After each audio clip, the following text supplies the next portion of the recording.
Nashik district cricket असोसिएशनतर्फे नाशिकमधील महिला क्रिकेटला प्रोत्साहन देण्यासाठी आणि त्यांना व्यावसायिक स्तरावर खेळण्याची संधी उपलब्ध करून देण्यासाठी Nashik women's premier league NPL आयोजित करण्याचा महत्त्वपूर्ण निर्णय घेण्यात आला आहे.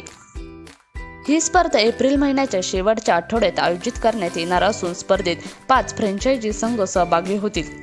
स्पर्धा लीग पद्धतीने खेळवण्यात येणार असून त्यानंतर उपांत्य फेरी व अंतिम सामना होईल. संपूर्ण स्पर्धेत एकूण 13 सामने खेळवले जाईल असल्याची माहिती अध्यक्ष धनपाल शाह यांनी दिली.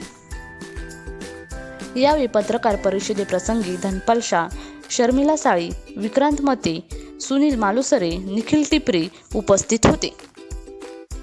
BCCI तर्फे आयोजित 23 वर्षाखालील CK नायडू ट्रॉफी क्रिकेट स्पर्धेत महाराष्ट्र संघाने मुंबईचा पराभव करीत अंतिम फेरीत दिनखात प्रवेश केला.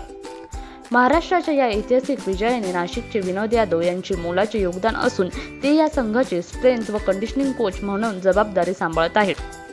8 वर्षापासून महाराष्ट्र क्रिकेट असोसिएशनमध्ये यादव कार्यरत आहेत.